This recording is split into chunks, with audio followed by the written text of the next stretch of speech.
남자가 자식을 원하는 사람은 일단 관왕해야 돼요. 관왕자가 관을 기준해야 돼. 관왕자 같은 경우는 자식을 원해요. 참 이렇게 요즘 재혼이 대세가 이루는 시절에도 이 사랑하는 마음이 확 들면 내 아이 좀 놔줘. 이런 얘기를 갖다 하는 게 관왕자예요. 관이 없는 사람들은 이렇게 괜찮아요. 근데 관이 있는 사람들은 그게 중요해요. 그럼 선생님들은 그 뭐 때문에 그래요? 관왕 자체는 내가 좋아하는 사람이나 이렇게 사랑하는 사람이 생기면 그 사람을 통해서 내 후손을 보고 싶어 해요. 남자들은.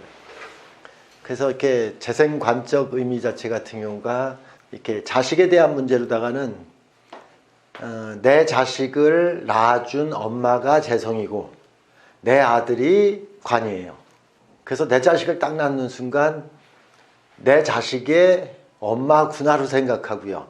그 배우자는 내 자식은 관으로 봐요. 그때부터는. 그래서 재생관이 중심으로 한 재생관. 이게 되게 자식에 대한 욕심이 있죠.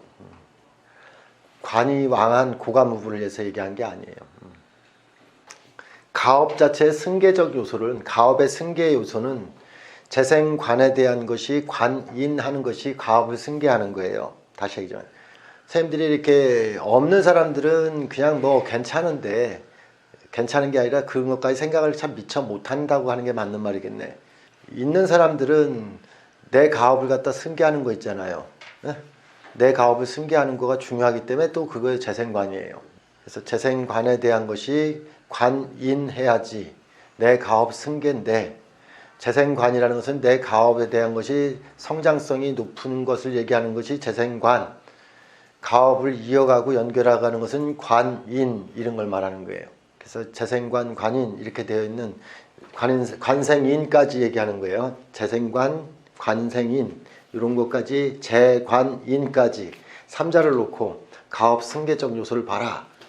근데 팔자 같은 경우가 이렇게 재생관이 더 잘 돼 있는지 관인이 더 잘 돼 있는지 이렇게 봤을 때 이건 관인이 더 잘 돼 있죠. 그죠? 그럼 선생님들이 재생관에 대한 동정과 관인에 대한 동정으로서 재생관이 돼 있어야지, 쉽게 말하면 식당을 갖다 하는데도 잘 되는 식당을 자식한테 넘겨주는 것은 재생관이 더 주도가 된 거잖아요. 근데 이 사주는 관인이 주도가 됐잖아요. 그러면 이거는 가업 승계를 갖다 내리는 거에 부모가 못다 이룬 꿈을 주는 거지, 꿈을 내려주는 거지, 못다 이룬 거, 아쉬운 거 이런 걸 주는 거지 뭔가 잘 되는 걸 넘기는 게 아니라고. 이럴 때는 자손을 얘기하는 게 아니에요. 자손은 재생관에 대한 동정에서 관인일 때 얘기를 하는 거예요. 가업승계는. 그래서 관인만 되어 있다는 얘기는, 관생인만 되어 있다는 얘기는 내가 이렇게 해봤더니 이거는 이렇더라. 그래서 내가 못 이룬 걸 네가 더 크게 이뤄라. 이렇게 얘기하는 거예요. 근데 이걸 갖다가 이제 좀 험하게 해석하면 가업승계적인 요소가 이게 올라가는 걸 준 게 아니라 약간 사양적인 것을 준 거지 큰 걸 준 게 아니란 뜻이야. 그래서 선생님들이 재관인 3자를 놓고 어떻다 하는 데 보는 거예요. 제가 자주 얘기하는 문제에서 재관인에 대해서 내가 서울대학교 나오면 자식도 서울대학교 나오는 거잖아요. 이게 재생관이잖아요.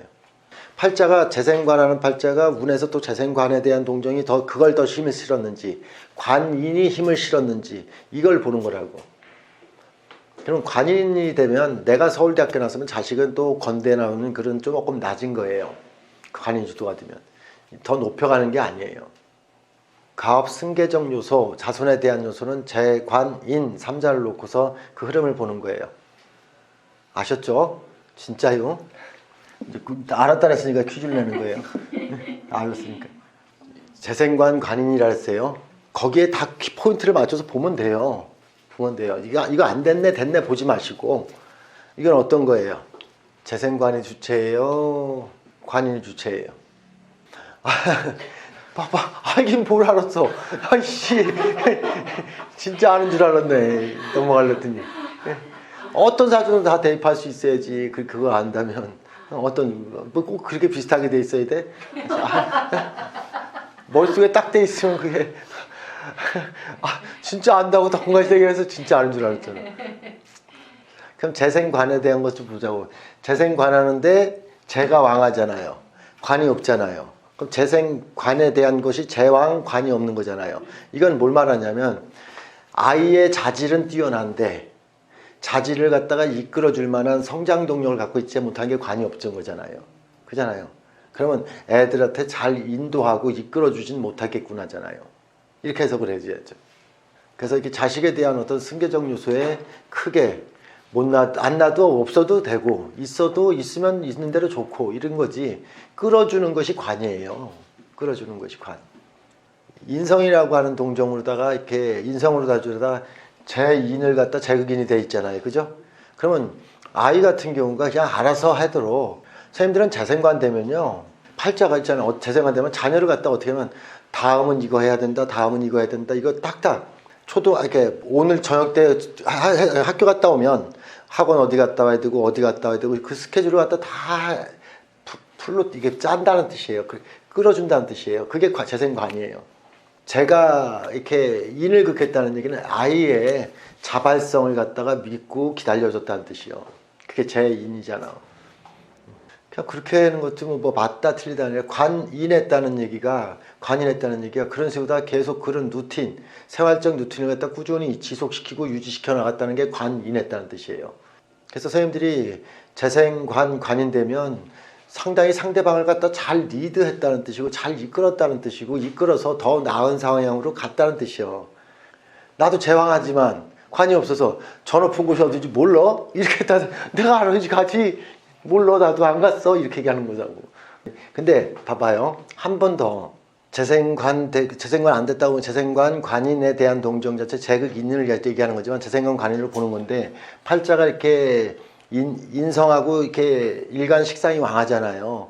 이게 신축년 이렇게 운에서 이렇게 도착했다면 신축년이 도착하면 재생관 관인상생의 비건 운세 같은 경우는 재성을 극했잖아요. 그죠?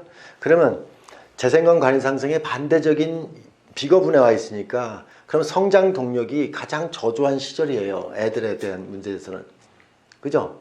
가장 애들도 답보 상태, 뭔가 이제 저조한 상태, 이 상태에 있다는 뜻이라고. 애들이 뭔가 좀 커나가네요. 이거는 향후, 그럼 병우, 정민이 언니 같은 경우에 이러는 거예요. 애들이 잘 크겠네요. 이렇게 얘기하는 거죠.